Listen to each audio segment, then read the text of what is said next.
¿Qué tal, chicos? Bienvenidos al aula virtual. Mi nombre es Jacqueline Sarria, soy su profesora de biología y esta semana vamos a ver el capítulo número 10.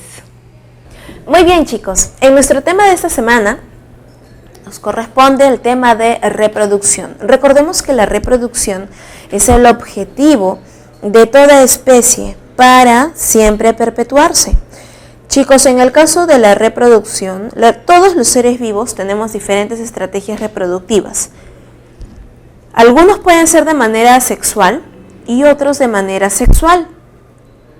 De manera asexual quiere decir sin gametos y de manera sexual con la presencia de gametos, óvulo y espermatozoide. Ojo aquí, no interesa si la reproducción sexual es por individuos monoicos o dioicos, es decir, hermafroditas o de sexos separados. En ambos casos, la reproducción es sexual. Basta con que intervengan gametos. De manera asexual nosotros tenemos, por ejemplo, la fisión o bipartición, o fisión binaria en el caso de bacterias, gemación, esporulación, la reproducción vegetativa o por esporas en el caso de plantas. Y la reproducción sexual se da gracias, obviamente, a la gametogénesis, que es la producción de gametos, tanto femeninos como masculinos, los cuales siguen el orden de la meiosis. La meiosis, la cual puede ser la meiosis 1 o la meiosis 2. Recuerden que la meiosis 1 es conocida como la reduccional porque se distribuyen los cromosomas hacia células haploides, y luego el cromosoma doble se parte a la mitad y por eso se llama la ecuacional. Lo vamos a ver casi ya a la mitad del capítulo. Por concepto, chicos, como les había mencionado, la reproducción es el proceso natural que logra la perpetuación de las especies. Mediante esto, los organismos vivientes forman nuevos individuos semejantes. Tenemos el tipo de reproducción sexual y asexual. De manera asexual, interviene un solo progenitor sin participación de gametos. Ojo, el progenitor puede ser hermafrodita, y si es hermafrodita, va a ser sexual. Pero como no hay gametos, por eso se llama asexual. Las plantas y algunos animales de organización sencilla, así como todos los unicelulares, se reproducen directamente de sus progenitores, sin la intervención de células sexuales o gametos. Se conocen varias formas de reproducción asexual. En este caso, chicos, entonces, nos damos cuenta que no hay fecundación. Esa es una característica muy importante. Al no haber gametos, no hay fecundación, pero sí hay generación de nuevos individuos. De manera sexual ocurre cuando los nuevos individuos resultan de la unión de dos células diferentes llamados gametos, es decir, fecundación. En las plantas con flores los gametos masculinos se forman en los granos de polen y los femeninos en el saco embrionario. Los animales que tienen reproducción sexual están provistos de un sistema reproductor que se diferencia en cuanto a su morfología y función en masculino y femenino. Es decir, que requieren de dos progenitores. Sin embargo, existen organismos hermafroditas que poseen órganos masculino y femenino en un solo individuo. Esta condición es propia de animales inferiores. En estos organismos existe la autofecundación, como en las tenias, ¿no? o en los dos individuos hermafroditas que se acoplan y mutuamente se fecundan, que esto sucede, por ejemplo, en la lombriz de tierra, en el caracol también. En organismos unisexuales tenemos como, por ejemplo, el sistema reproductor humano. ¿A qué se refiere unisexuales? En el caso de los dioicos, que nosotros tenemos sexos separados. Monoico son los hermafroditas. Monoico. En el caso de la reproducción asexual, en la reproducción asexual nosotros vamos a encontrarlo en realidad en todos los reinos, no solo en los organismos unicelulares. También lo vamos a encontrar en plantas y animales. Primero, la escisión, bipartición o división simple sabemos que es muy frecuente en el caso de las bacterias. Es la forma en realidad en cómo las bacterias se reproducen, porque no tienen otra manera de reproducción. En este caso, la célula inicial, por fisión binaria, ¿no? Fisión o bipartición, se divide en dos y se obtienen dos células hijas. Esto es en el caso del reino Monera. Solo que chicos, aquí en la imagen vemos algo atípico, ¿no? Vemos como que tiene un núcleo, ¿no?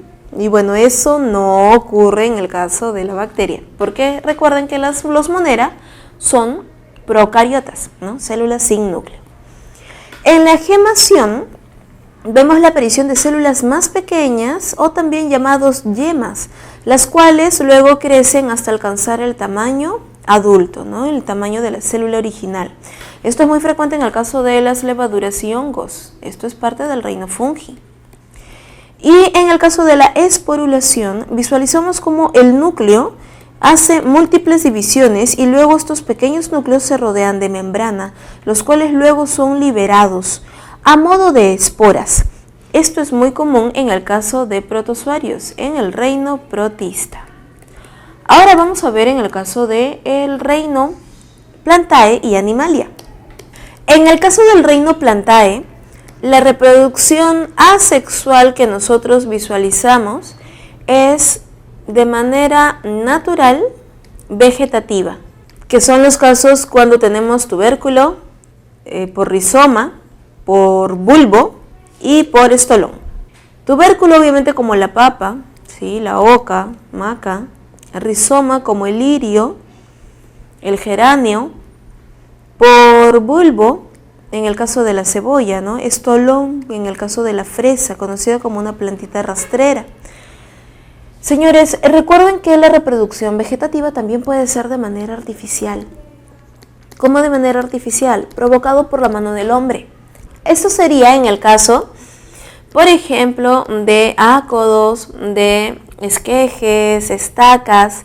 Estos son ya de manera artificial porque es cuando ya la persona, el humano, el granjero, la persona que se encarga del jardín o las plantas, rompe parte de la planta. Esto no ocurre de manera natural. En cambio, en estos de aquí, que visualizamos en pantalla, son de manera natural vegetativa. Ahora, señores, en el caso del reino Animalia, el reino Animalia también presenta reproducción asexual, tal como lo estamos visualizando por aquí. Nosotros aquí en las imágenes visualizamos a qué individuo. Esta es una hidra, ¿verdad? ¿A qué filum pertenece? Recordemos que la hidra pertenece a el filum Cnidaria, conocido también como el filum Celenteria. En la hidra, chicos, le empieza a crecer una yemita, la yemita va creciendo, va creciendo, va creciendo hasta que empieza a desarrollar sus tentaculitos y por último, la pequeña yema salta del cuerpo de la madre y se vuelve independiente. Este proceso es la gemación, en el caso particular de la hidra. Pero recordemos que antes del filum Cnidaria, nosotros tenemos un filum anterior, el filum de los animales más simples. Obviamente, el filum Porifera, las esponjas. ¿Recuerdan que la esponjita les había mencionado que era sésil en etapa adulta? Pero cuando era larva, era móvil. Chicos, la esponja, a pesar de su sencillez, tiene dos estrategias reproductivas. Primero, cuando genera la larva, esto lo hace por fecundación. Y obviamente, si es por fecundación, es un organismo diploide, ¿verdad? Y cuando me genera yemitas y desarrolla como una especie de colonia a su alrededor, eso es de manera asexual. En el caso de la esponja encontramos dos formas reproductivas, entonces, de manera sexual, cuando hay fecundación y forma la larva, y de manera asexual, por gemación. El filum que estamos visualizando por aquí pertenece ya a el filum Echinodermata. En el filum Echinodermata, los equinodermos, estamos visualizando el caso particular de la estrella de mar. Chicos, la estrella de mar no es que la podamos partir a la mitad y que va a regenerar todo un individuo. No, si la partimos a la mitad se muere. La estrella de mar realiza el proceso de la fragmentación. Pero la fragmentación no significa quitarle un pedacito de patita, no. La fragmentación es sacarle un fragmento, incluyendo parte central del cuerpo. ¿Por qué? Porque, chicos, la estrella de mar, en el centro del cuerpo, casi alrededor del anillo nervioso, tiene el anillo de la regeneración con células madre. Entonces nosotros, al cortar un pedacito de brazo, este fragmentito se muere, se seca y se muere. Y ella obviamente va a regenerar su bracito. Pero para nosotros tener 2 estrellas a partir de una, le debemos extraer 1 o 2 bracitos con parte central. A esto se le llama fragmentar. De lo contrario, solo sería una segmentación. En este caso, en la fragmentación, con parte del anillo de la regeneración, ahora sí, estos 2 brazos me regeneran una estrella y estos 3 me regeneran a la otra. Obviamente aquí no han intervenido gametos y de una tengo 2. Aumenta la población. Eso es reproducción. El filum que visualizamos aquí, el filum que visualizamos ahora por aquí es el filum platyhelminthe. Recordemos que en el filum platyhelminthe tenemos 3 clases, ¿no? La clase turbelaria, donde está planaria, la cestode, donde está la tenia, y la trematode, donde está la duela o fasciola hepática. En el caso de la planaria, tenemos esta particular forma de reproducción, en donde cuando la partimos a la mitad, ahora estos 2 fragmentos van a generar cada uno por separado una planaria. Por lo tanto, de una tenemos 2. Oye, y si lo partimos en 3, pues va a generar 3. Pero esto hay que hacerlo con mucho cuidado. Tampoco es que la planaria sea inmortal, porque si venimos y la aplastamos, se muere. Hay que tener en cuenta esto. Esto es un proceso de regeneración. Pero chicos, en el caso de la clase cestode, la tenia, recordemos que la tenia, conocida como la solitaria, ¿por qué creen que se le llama la solitaria, chicos? Porque ella es hermafrodita suficiente. Ella, cada proglótido del cuerpo, cada segmentito llamado proglótido, cada proglótido del cuerpo tiene pene y vagina, ovarios y testículos. Cada proglótido del cuerpo, chicos, puede autofecundarse, siendo los últimos proglótidos del cuerpo los proglótidos maduros. Encontramos aquí el proceso de autofecundación y se llena de huevitos. ¿Cómo se llaman los huevitos? Cisticercos, ¿verdad? Luego este proglótido, los últimos proglótidos se cortan, se liberan, usualmente se abren en el intestino y todos los huevitos salen a través de las heces, o puede salir también el proglótido entero. Esa es la forma en cómo se va a reproducir este individuo. No tiene reproducción de manera asexual, sino sexual. Es importante mencionarlo y que haya esta aclaración, ya que la tenia suele venir bastante en los exámenes. Para nosotros poder entender bien el proceso de la reproducción sexual, tenemos que hablar del ciclo celular. El ciclo celular, chicos, comprende 2 etapas principales, la interfase y la fase M. Cuando nosotros lo vemos, usualmente lo visualizamos de esta manera. La interfase es una etapa bastante larga, es la más larga en realidad, porque luego viene la fase M, que puede ser, ¿no?, mitosis o meiosis. Pero la interfase está comprendida por la fase G1, conocida también como la prereplicativa, la fase S y la fase G2. La fase G2 es conocida también como la posreplicativa. Por ende, como es lógico pensar, la fase S es donde el ADN se duplica, la fase de replicación, todo el ADN.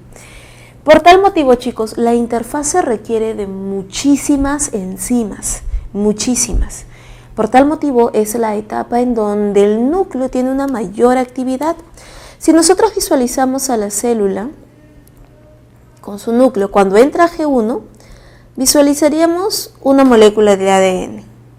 Pero al culminar la fase al culminar la fase S, visualizaríamos un núcleo más grande y que tiene el doble de ADN. Y ahora con el doble de ADN entra obviamente la fase M. En la fase G2 o posreplicativa, aquí la cantidad de enzimas disminuye la actividad enzimática. ¿Por qué? Porque aquí en la fase S, obviamente las enzimas están en su punto máximo de actividad. Y aquí en la fase G1 estarían en formación. Aumentan para aquí estar al máximo de actividad y luego disminuye. Y una vez cuando la molécula ya está estable, entra a la fase M. Tal como nosotros lo podemos visualizar aquí en la imagen, la interfase consta de la fase G1, S y G2. La fase G1, la célula duplica su tamaño y aumenta cantidad de organelas, enzimas y otras moléculas. Porque en la fase S se da la duplicación del ADN, proteínas asociadas, y ahora hay dos copias, o sea, hay el doble de ADN, ¿no? Un núcleo pequeño y ahora un núcleo más grande. Y por último, en la fase G2, las estructuras necesarias para la división empiezan a montarse, los cromosomas empiezan a condensarse, pero eso lo vamos a ver realmente en la fase de mitosis. Luego, ya en mitosis, vemos que se preparan los juegos de cromosomas, estos se dividen, el citoplasma se divide por proceso de citocinesis y ahora tenemos dos células, las cuales nuevamente, si es que es necesario, se van a volver a dividir aumentando la cantidad de células. La mitosis, como tal, parte de la profase, la prometafase en este caso, la metafase, anafase, telofase y citocinesis. Aquí nos ponen a la interfase como una referencia para no olvidar que en realidad es en la interfase en donde todo el ADN es que se duplica, ¿verdad? En la fase S. Observamos aquí los centrosomas, ¿no? Los concentriolos pares, los cuales van a guiar, ¿no? Como vemos aquí, van a guiar la dirección del uso acromático. Aquí, chicos, en la profase nosotros vamos a visualizar cómo se van a ir condensando, se van a ir formando los cromosomas, se va formando el uso acromático. Recuerden que esto está formado por los microtúbulos de tubulina.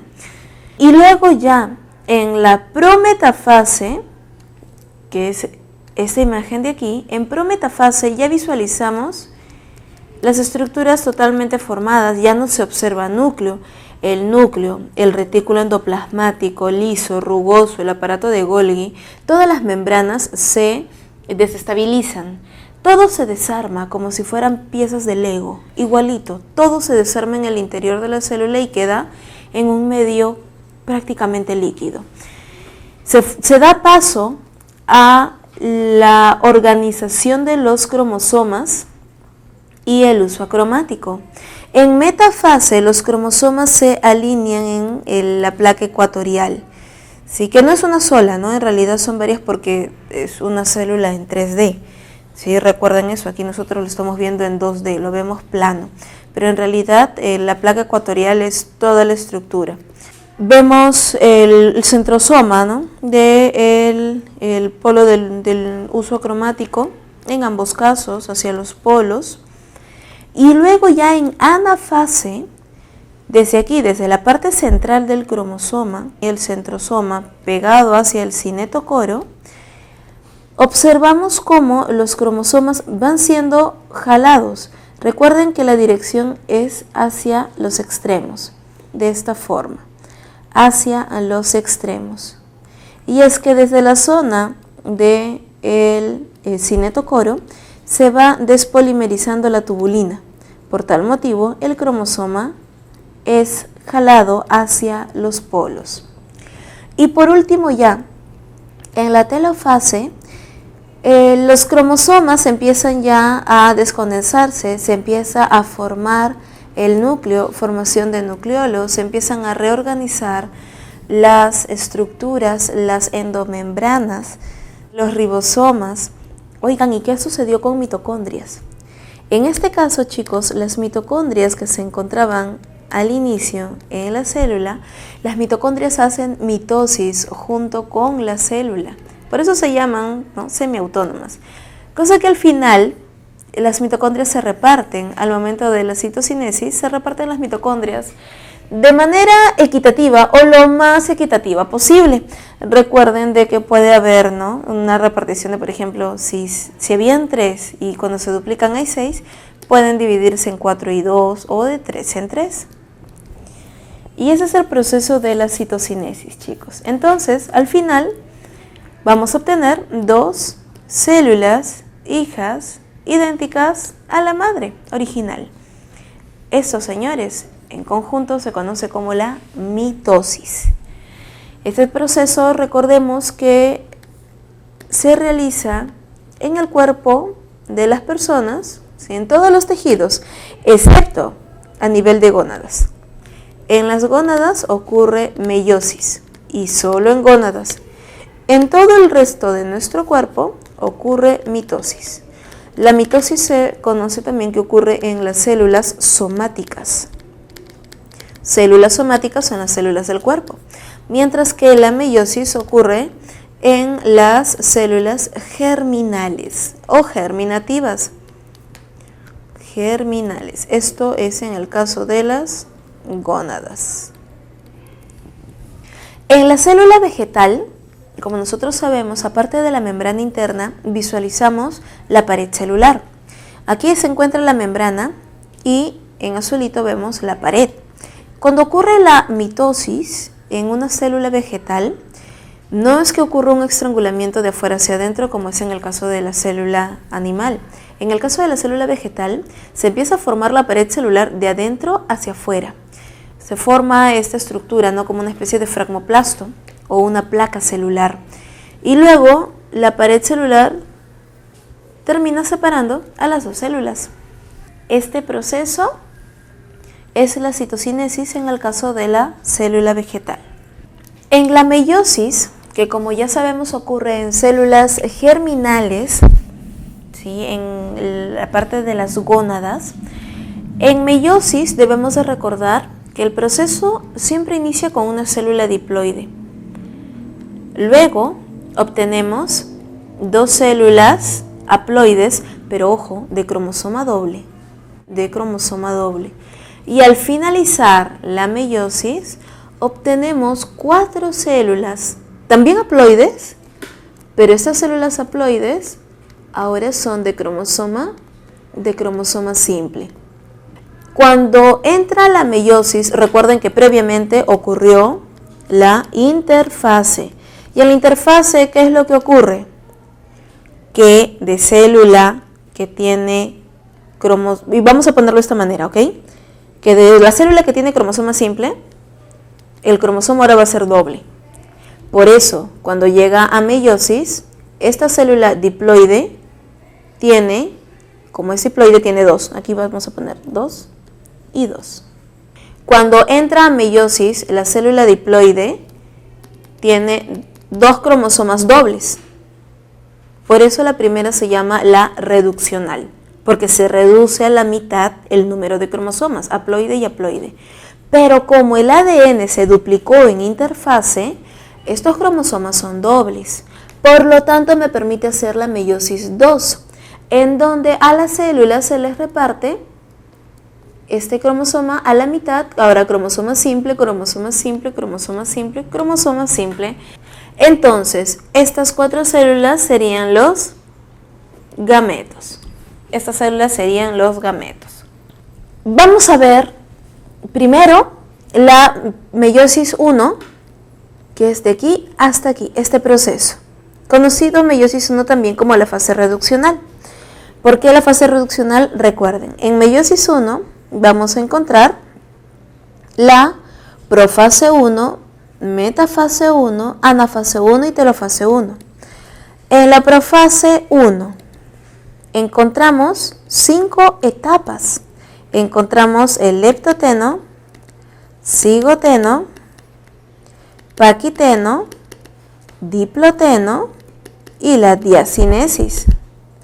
Chicos, estos 5 procesos ocurren en la profase 1 y debemos de recordar que es en paquiteno en donde ocurre el famoso crossing over, también llamado recombinación de cromosomas. En el leptoteno, la cromatina empieza a enrollarse a manera de los cromosomas plumbosos o también llamados cromosomas en buquet. En cigoteno ya visualizamos cromosomas bien formados. O sea, esa es una primera diferencia con la mitosis, porque en mitosis nosotros observamos cromosomas recién en la metafase. Muy bien, chicos. Entonces, Cuando ocurre el crossing over, ¿qué es lo que nosotros vamos a visualizar? Vamos a visualizar a los cromosomas en proceso de recombinación. Están intercambiando genes. Los cromosomas se acercan físicamente, se acercan muchísimo y realizan intercambio génico. De esta manera, nosotros al finalizar vamos a obtener esto, cromosomas recombinados. Los quiasmas que se observan, ¿sí? Quiasma se conoce la estructura en donde ha ocurrido la recombinación. Se visualizan también las tétradas. Tétrada se llama 4, ¿por qué? Porque hay 4 cromátides. Recuerden que los cromosomas dobles están de esta manera. Hay 1, 2, 3 y 4 tétradas. En la metafase 2 vamos a visualizar, al igual que en mitosis, ya los cromosomas alineados y listos para la repartición. Pero recuerden que aquí la repartición es de cromosoma doble. Todo el cromosoma doble migra. Los cromosomas, estos de aquí, en otras palabras, se reparten. Este juego de cromosomas hacia una y el otro juego de cromosomas hacia la otra. Por eso es que al final, en la anafase, vemos aquí cromosomas dobles migrando. Aquí también. Y en telofase, los cromosomas que visualizamos son dobles y están ya recombinados. Para luego pasar a la anafase, a la meiosis 2, en donde estos cromosomas dobles se van a partir ahora a la mitad. Y lo veríamos de esta manera, ¿no? La meiosis 2, vemos aquí los cromosomas dobles, y que ahora estos cromosomas dobles, miren qué ocurre con las cromátides. Ahora las cromátides se separan y se vuelven a repartir. Aquí, esta célula era haploide. Recordemos que empieza con 4 cromosomas. Miren, en meiosis 1 empiezan 4 cromosomas. Miren, 4 cromosomas. Se parte a la mitad y ahora esto es haploide, pero de cromosoma doble. Luego de la meiosis 2, que es ecuacional, porque parte a la mitad a los cromosomas, terminamos con 4 células haploides, pero de cromosoma simple. Aquí el cromosoma es de una sola cromátide. Aquí el cromosoma era de 2 cromátides. A manera de resumen, chicos, entonces tenemos que en la meiosis ocurre profase 1, metafase 1, anafase 1, telofase 1. Luego, por si acaso, de meiosis 1 a meiosis 2 hay un proceso llamado intercinesis, en donde la célula rápidamente se prepara para la meiosis 2. No es una interfase, intercinesis, una preparación rápida de la célula para pasar de meiosis 1 a meiosis 2. Y en meiosis 2 va a ocurrir profase, metafase, anafase y telofase. Si nos damos cuenta, chicos, y analizamos un poquito más relajados, la meiosis 2 es como una mitosis, ¿no? Bastante similar. Aquí vemos la comparación entre la mitosis y la meiosis. En la mitosis, recordemos que inician, miren, la cantidad de cromosomas, se duplican, ¿verdad? Esto es interfase. Luego, al duplicarse, estos se parten a la mitad y se reparten. Y miren, estas células son idénticas a la inicial. Son idénticas a la inicial. Por tal motivo, la mitosis es para la regeneración de tejidos. En cambio, en la meiosis, miren la célula que inicia y miren las que terminan. Miren. Ahora, esta célula pasa por la interfase, duplica cromosomas, miren por favor, duplican cromosomas. Estos cromosomas duplicados se reparten, miren, cromosoma doble. Y luego estos cromosomas dobles se vuelven a partir a la mitad. Y listo. Y obtenemos células haploides de cromosoma simple, porque luego de meiosis 1 se obtienen células haploides pero de cromosoma doble. Para la reproducción sexual, chicos, recordemos que ocurre la formación de gametos. En el caso de los animales se producen espermatozoides y ovocitos, óvulos, ¿no? De manera general. En la espermatogénesis nosotros vamos a partir de las células germinales diploides. La espermatogonia, recuerden que va a realizar la mitosis para la producción de más espermatocitos. Aquí tenemos a los espermatocitos. Recuerden, chicos, que este tejido germinal siempre está produciendo células.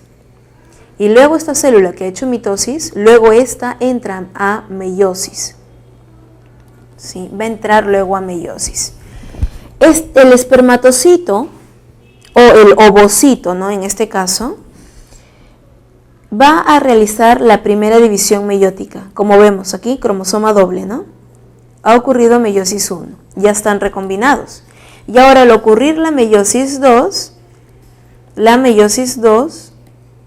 estas células, ahora haploides, también haploides, ¿verdad? Igual que estas, tienen cromosoma simple.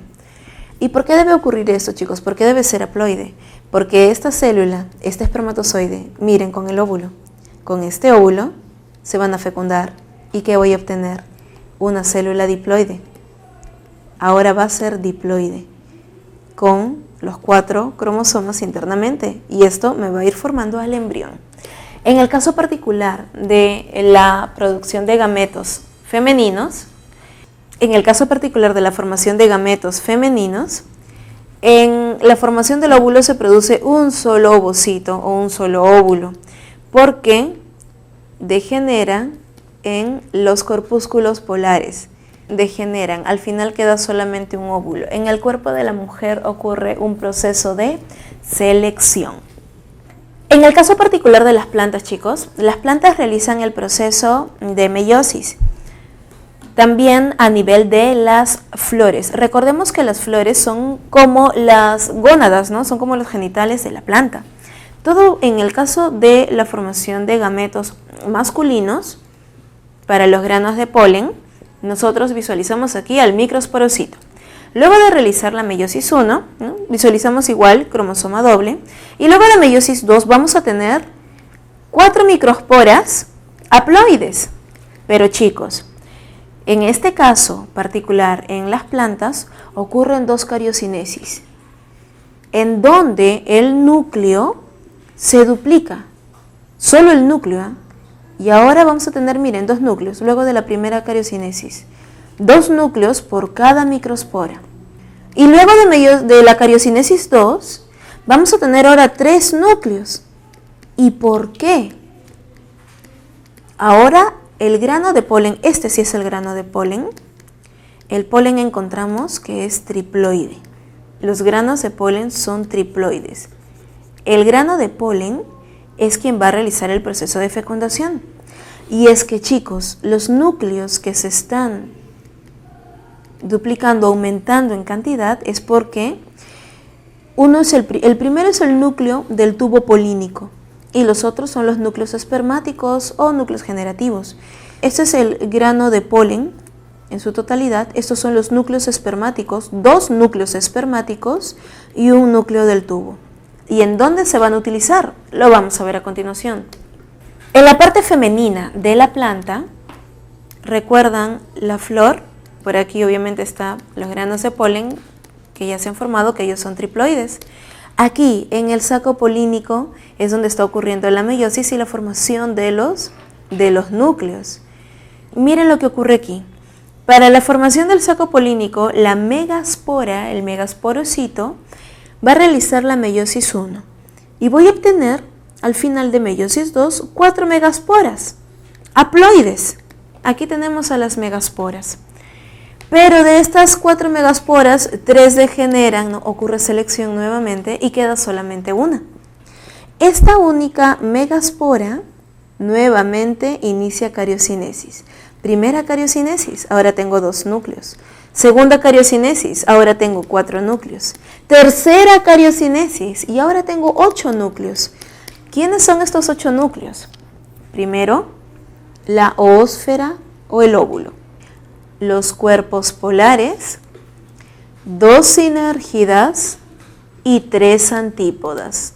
En total, señores, 8 núcleos. ¿Y por qué? Porque, chicos, cuando el grano de polen cae y llega con sus 3 núcleos, el primer núcleo que entra es el núcleo del tubo, para formar el tubo polínico y que a través del tubo polínico ingresen los 2 núcleos espermáticos. El primer núcleo espermático se va a fusionar con el óvulo, con la ósfera, y esto me va a producir al embrión. Y el segundo núcleo espermático se fusiona con los cuerpos polares y esto me va a formar la estructura triploide, que es la parte comestible, el mesocarpo.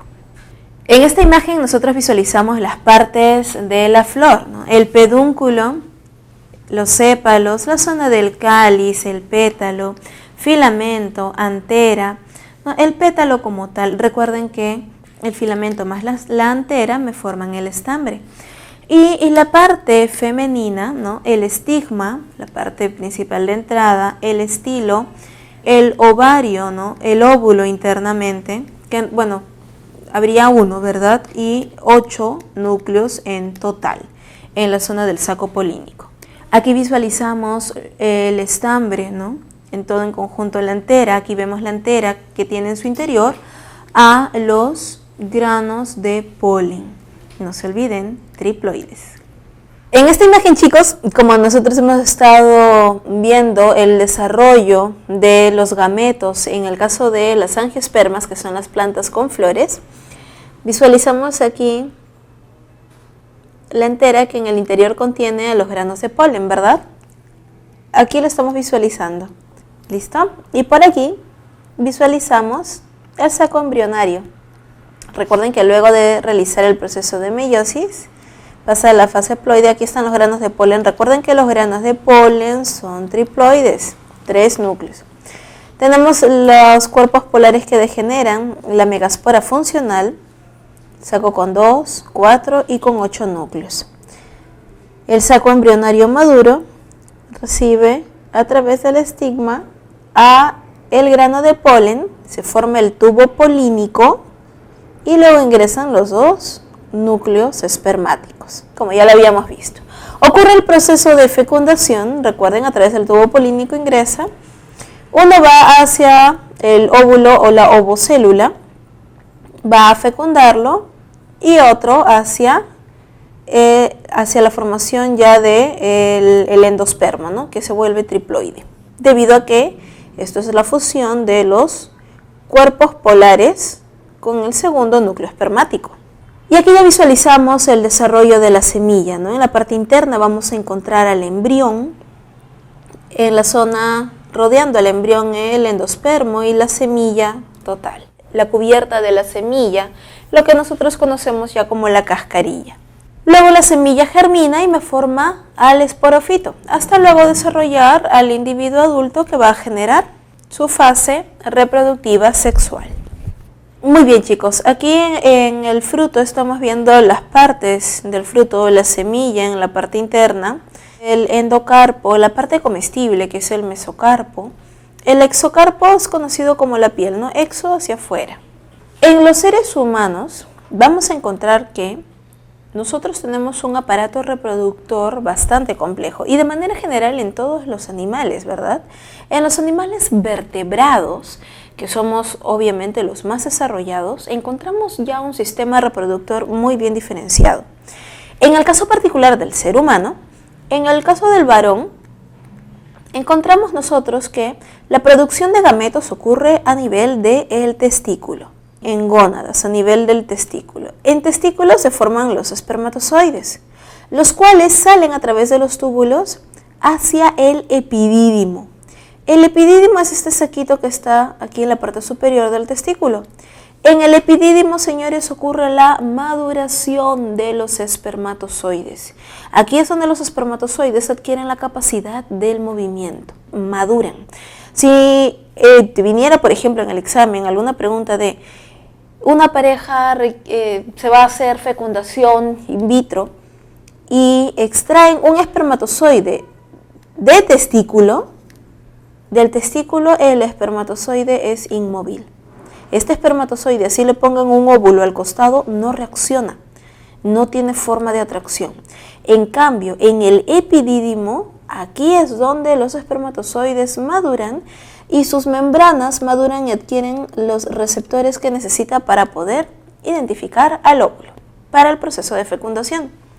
Luego realiza, obviamente, todo el recorrido a través de los vasos deferentes, pasa, ¿verdad? Recuerden que aquí se encuentran las vesículas seminales que producen también líquidos lubricantes encontramos la próstata, ¿sí? Y llega a la salida de la uretra. Por este otro camino tenemos la salida de la orina. Recuerden que en el caso del varón, tanto el sistema reproductor como excretor se encuentran fusionados, a diferencia del aparato reproductor femenino. En la producción de gametos masculinos, recordemos, esto ocurre a nivel testicular.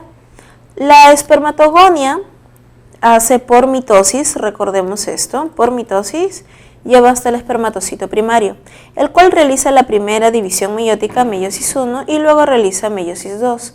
Al finalizar de la meiosis 2 obtenemos espermátidas redondas. Espermátidas. Las espermátidas no son espermatozoides. Las espermátidas son células como tal. Y luego de espermátida a espermatozoide hay un proceso adicional de maduración. Aquí se llama espermiogénesis. Este proceso es la espermiogénesis, es diferente a la espermatogénesis. Y al final obtenemos, ahora sí, espermatozoides a nivel testicular, ya con colita, los cuales van a migrar hacia el epidídimo para la maduración. Recordemos que a nivel del órgano copulador masculino tenemos músculos muy particulares, los cuales se llenan de sangre para el momento de la erección. Encontramos los cuerpos cavernosos, la túnica albuginea, el cuerpo cavernoso uretral, ¿no? Y por aquí se encuentra la salida de la uretra. Por aquí sale la orina, ¿no? O espermatozoides. Nos mencionan en la separata que los cuerpos cavernosos constituyen un par de columnas de tejido eréctil situadas en la parte superior del pene, que se llenan de sangre durante el proceso de erección. El cuerpo esponjoso o cavernoso uretral, es decir, esta zona, tiene por función evitar que durante la erección se comprima la uretra, que es el conducto por donde son expulsados tanto el semen como la orina. Cuando el pene se encuentra en dicho estado, contiene solamente el 10% de la sangre. Los cuerpos cavernosos absorben aproximadamente el 90% de la sangre para poder tener el órgano copulador de una forma eréctil para la cópula. El aparato reproductor femenino se encuentra totalmente independizado con el aparato excretor.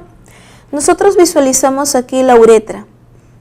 Por aquí llega hasta la conexión con la vejiga. Por aquí es expulsado la orina. El aparato reproductor femenino está ubicado en un conducto separado. Por aquí encontramos la entrada de la vagina, cuello uterino y el útero como tal, la matriz en donde se desarrollan los descendientes. Como visualizamos en el caso de las mujeres, los dos sistemas van por separado. Por aquí visualizamos la trompa de falopio y el ovario. Recuerden que los ovarios son las gónadas, ¿no? Un par de ovarios en el caso de la mujer, un par de testículos en el caso del varón. Y en el ovario se da la producción de los óvulos, un óvulo cada 28 días. En el proceso de la ovogénesis encontramos la ovogonia, la cual produce ovocitos primarios, y este va a realizar la meiosis, meiosis 1 y luego meiosis 2. Recordemos que del cuerpo polar al final van a degenerar, quedando solamente un óvulo. El óvulo como tal, cuando madura, se encuentra rodeado por células y estructuras que dificultan la penetración del espermatozoide, tal como nosotros lo podemos visualizar en esta zona. El folículo maduro, Recuerden que el folículo inicia así, muy pequeñito, luego va madurando, hasta que se forma ya como tal el folículo de Graf. Al momento de la ovulación, cuando sale, esto es provocado por la hormona luteinizante, recuerden que el desarrollo del folículo con el óvulo en su interior es gracias a la folículo estimulante, la FSH. La ovulación es gracias a la hormona luteinizante, ya que una vez que el folículo expulsa al ovocito, al óvulo, el folículo ahora degenera en cuerpo lúteo. Esto es gracias a la hormona luteinizante. El cuerpo lúteo, recuerden que lo que va a producir ahora son también hormonas. Esa es la función del cuerpo lúteo. El cuerpo lúteo, señores, entonces nos va a producir como hormonas a la progesterona y algunos estrógenos. Esto es parte, recuerden, del periodo menstrual. Por si acaso, jóvenes, los varones también tienen un periodo espermático. Dura aproximadamente 41 días en el caso de ellos, solo que en ellos, como la producción de espermatozoides es en masa y constante, tienen ciclos que empiezan cada día, motivo por el cual en el caso de los varones las hormonas son constantes. En el caso de la mujer producimos solamente un óvulo cada 28 días, por eso es que tenemos picos hormonales y variantes en nuestro comportamiento. Encontramos aquí una imagen, ¿no?, de la parte interna, tanto de la vagina, la parte externa, formada por labios menores, los labios mayores. En esta parte superior encontraríamos en la parte externa el monte de Venus. Recordemos que por aquí es la salida del neonato. Encontramos el cuello uterino, el cuerpo del útero, trompa, cefalopio, hasta el ovario. En ambos casos. Recuerden que es natural que un ovario sea ligeramente más pequeño que el otro o que esté uno más abajo que el otro ligeramente. Ustedes en su separata, chicos, tienen la imagen del ciclo menstrual. Como sabemos, el ciclo menstrual inicia en el día 1 y culmina en el día de 28. Esto es un poquito variante, puede ser 28, 29 o 30 días, dependiendo del sistema de la mujer. El día número 1 de la menstruación es el primer día en que cae la primera gota de sangre. La menstruación, este es el endometrio, esta es la fase folicular. Aquí es donde se está formando la sangre y obviamente está cayendo. Todo el endometrio debe de caer, toda la sangre. Ocurre el periodo menstrual. El periodo menstrual, normalmente el periodo menstrual demora entre 4, 5 o tal vez hasta 6 días. Pero que dure 7, 8, 9 días, en realidad eso ya es atípico. Esto suele suceder en en mujeres que se encuentran anémicas, no tienen un buen sostenimiento del endometrio, motivo por el cual se van desangrando. Luego, el endometrio se empieza a formar, nuevamente se empieza a formar, empieza a engrosarse, preparándose para una posible fecundación. En el día 14, es el día en donde el óvulo sale. Visualicemos por aquí. ¿Qué es lo que ocurre aquí, chicos? Miren en el ovario. En el ovario, cuando estamos menstruando, cuando está cayendo la sangre, el folículo está pequeñito. Va desarrollando hasta el día número 14. En el día 14 sale el óvulo y obviamente se forma el cuerpo lúteo. El cuerpo lúteo que me produce progesterona. Por eso por aquí vemos a la progesterona elevada. El cuerpo lúteo, al final se da la degeneración del cuerpo lúteo y ahí nuevamente empezamos con un nuevo folículo a desarrollar. Recuerden, en el día 28 hasta ahí llega la degeneración del cuerpo lúteo. El óvulo va a continuar avanzando y en el día 28 ya es un óvulo envejecido, el cual va a caer junto con el endometrio. Con respecto a la temperatura corporal, la temperatura usualmente en nuestro cuerpo es de aproximadamente 36 grados. Pero al momento de la ovulación, la temperatura corporal en la mujer llega a 37. ¿Por qué? Preparándose para una posible fecundación, para que la temperatura corporal albergue perfectamente a el embrión.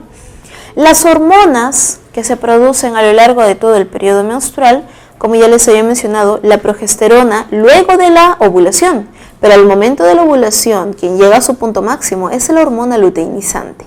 Ella es la que llega a su punto máximo, ya que ella es quien genera este proceso de ovulación para que el folículo degenere en cuerpo lúteo.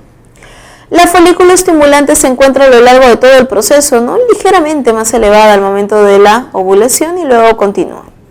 El estradiol se encuentra justo antes del periodo de ovulación y luego ya en la fase de cuerpo lúteo. Si es que ocurriera el proceso de fecundación, ocurriría lo siguiente. Por aquí tenemos el ovario, el óvulo sale, ¿verdad? Ovulación. El ovocito secundario usualmente realiza el proceso de fecundación en la tercera porción de la trompa de falopio. Los espermatozoides deben de ingresar y llegar hasta el óvulo. Pero recordemos, yo les había indicado que las mujeres producimos un óvulo cada 28 días. Pero tenemos dos ovarios. Lo que sucede es que un mes produce el ovario derecho, al siguiente mes el izquierdo, al siguiente mes el derecho, al siguiente mes el izquierdo. Es decir, que no todos los meses hay óvulos en ambas trompas. ¿Cómo es que el espermatozoide sabe por dónde ir? ¿Por qué el espermatozoide viene por aquí y no viene por aquí? Dice, uy, me equivoqué, y luego retorna. ¿Por qué no ocurre eso?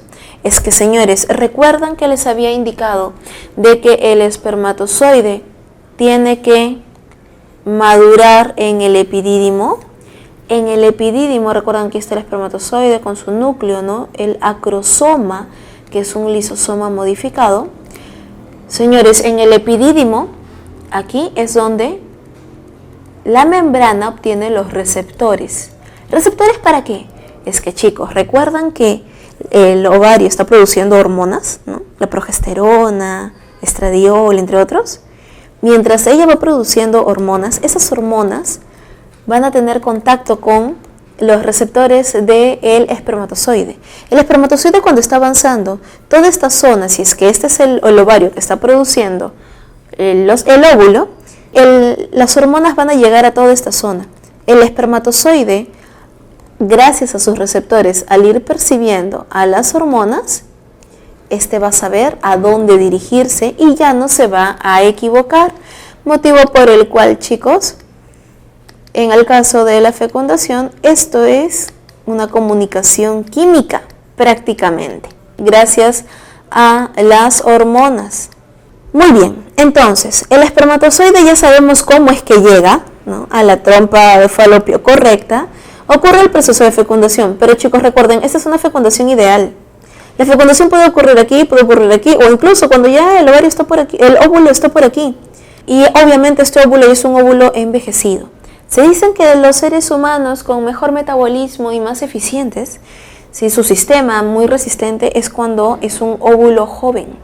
En cambio, cuando es un óvulo ya envejecido, fecundado y ya estaba por caer, pero justo ocurrió fecundación antes que cayera el endometrio, ¿no?, para el periodo de menstruación, y justo ahí hay fecundación, pues lo que va a ocurrir es que el óvulo con todo su metabolismo ya está envejecido, motivo por el cual puede nacer un niño alérgico, enfermizo, con sistema inmune débil, ¿no?, entre otros factores también que intervienen.